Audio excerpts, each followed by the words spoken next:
episode 44 of One Man's Opinion. Today I am reviewing Goodspeed Musicals' new musical Private Jones, written and directed by Marshall Pailet, running through November 5th at the Norma Terrace Theater at 33 North Main Street in Chester, Connecticut. For those interested in supporting my channel, please feel free to visit my Patreon page where you, for as little as $1, can support my projects like this and my podcast, Yesterday's Matinee. I'll leave a link in the description.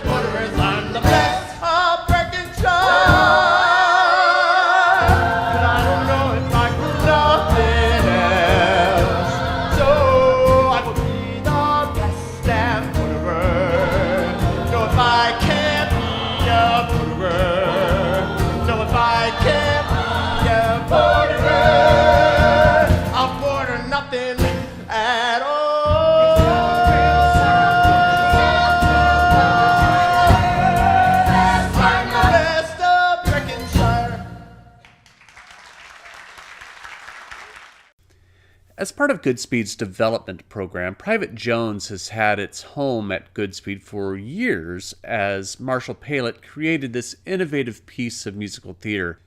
Press night was Wednesday night, November 1st, and I wish that it was running longer than just through this weekend so people in the New England area can come and enjoy this show for a longer time. Alas, here we are. But the show is going to transfer to the Signature Theater in Arlington, Virginia, so if any of you plan on being in the Washington, D.C. area between February 6th and March 10th, I highly encourage you to go see the show. I'll leave a link to Signature's website in the description where you can get tickets through them. Inspired by a real-life person, Private Jones is about World War I sniper Gomer Jones, played by Johnny Link, a Welshman who is not only an exceptional shot, but also lost his hearing in his early teens due to a case of meningitis. When Britain enters the war, he attempts several times to enlist and finally cheats his way past the audiological evaluation. The musical spends some time in basic training where he learns how to become a better marksman and builds relationships with his fellow soldiers before being shipped off to France to fight in the trenches, where the latter third of the first act and most of the second act takes place. Pailet has devised an engaging method of storytelling, using on-stage Foley sound effects in the opening scene between Gomer and his father, played by David Aaron Demain. It is before Gomer goes deaf, and his father is teaching him how to shoot, and the sometime necessity for having to kill something, in this case a wild dog that is attempting to kill their sheep. These sound effects create a sound template that will remain for the rest of the musical as sensory memory elements for Gomer, as a ratchet indicates a rifle cocking or a drumstick striking a cowbell to indicate a bullet hitting its target. These tools not only create sensory memory for Gomer, but for the audience as well, as we become familiar with what each sound means. There's clever construction of the use of language between characters too, as since Gomer can't hear what someone is saying, we mostly don't hear what someone is saying also unless Gomer is reading their lips. Early on in the musical, he also starts to learn sign language, which is brilliantly developed as a language for the hearing audience to start understanding once Gomer starts to be able to speak it, using projected dialogue on different pieces of the stage. Now, I had the opportunity to interview Pailet about the creation of the musical, which I wrote in an article for the Connecticut Examiner. I'll leave a link to the interview in the description. Sound design elements aside, what makes Private Jones special is the extra layer of character developments that goes into his character. Gomer is not just an initially pitiable deaf soldier who becomes a war hero. Pailet has made him more than that, starting Gomer as someone who feels like he has something to prove, not necessarily to his fellow countrymen, but to himself. It gives Gomer a jaded quality, whether it be toward fellow soldier Edmund, played by Vincent Kempsky, who sneaks off from time to cheat on his wife Gwenolyn, played by Leanne Antonio, with French women, or toward the German soldiers Gomer shoots with tactical precision. There's a journey he goes on as he takes his father's teaching about the necessity of killing and applies it to his actions as a soldier in order for him to psychologically survive the tragic environment he is living in. And it all creates this very tragic study on the value of human life. Link and Kemsky are both exceptional. Link, who is hard of hearing, does an amazing job singing Pailet's score, which is reminiscent of early 20th century English folk, but with a modern sense of melody. Sometimes the songs, like most of the Western Front sequence in the latter third of the first act, flow organically from one to the next. Other times we get songs that propel the emotional crux of the piece through a ballad of some sort.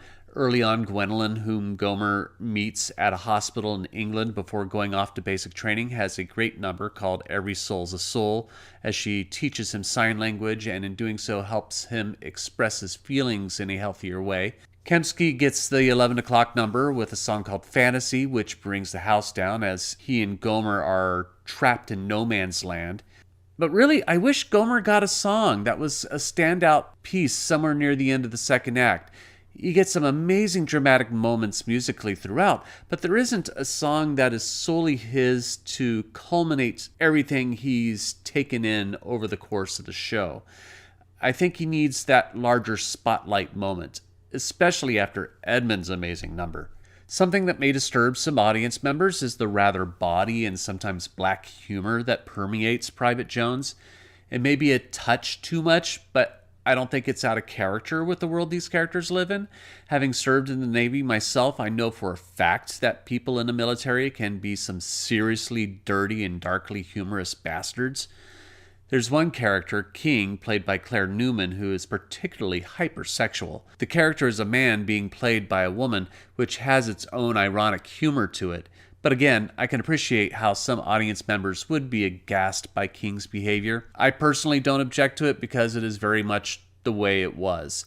Guys who were on the ship that I was stationed on constantly made crass and vulgar sexual jokes. And when we had to address violence and death, we found humor in that as well in order to emotionally compensate with it. Aside from Link, there are several other deaf or hard of hearing cast members who will sometimes sign lyrics to the show. If there is something that I wish was incorporated more into the story, it would be that the whole show was signed.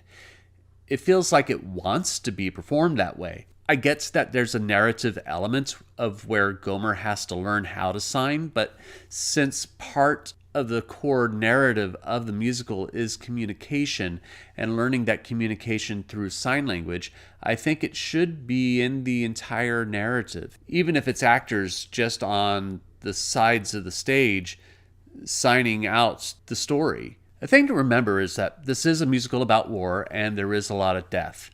As much as I would advocate veterans coming to see this show, I also would offer a trigger warning for anyone with PTSD, as there are some intense dramatic moments of battle that are sometimes staged sensitively and sometimes a bit more violently. It's all artistic, mostly using the auditory cues I discussed earlier, and for the most part, really moving to see. But it will cause some emotional distress for those who have lived through this directly, I imagine. Private Jones is going to be an amazing show. It still has room to grow. Like I said, Gomer needs another second act song. I think some of the lyrics can use some fine-tuning as well, particularly Don't Go Talking to the Sniper, the opener of Act 2, which didn't feel as thought out as it could have been. The humor may be a little much, but not unrealistic. I am excited to see how Private Jones develops and how people will react to its inventive storytelling elements in depicting deafness to a mostly audible audience. When there have been deaf productions of shows like Big River and Spring Awakening, I'm excited that there's another original piece about a deaf person outside of Children of a Lesser God and being presented in such an intense and moving manner. But I am only one man's opinion, so be sure to leave yours in the comments below. If you'd like to see Private Jones, I'll leave a link in the description where you can get tickets. Don't forget to visit my Patreon page. Any donation is appreciated. A link will be in the description to that as well. And don't forget to like, share, and subscribe, and click the notification bell to be alerted to future reviews. My next review will be the off-Broadway play Marry Me, at New York Theater Workshop. Thank you for watching, and I will see you at the theater.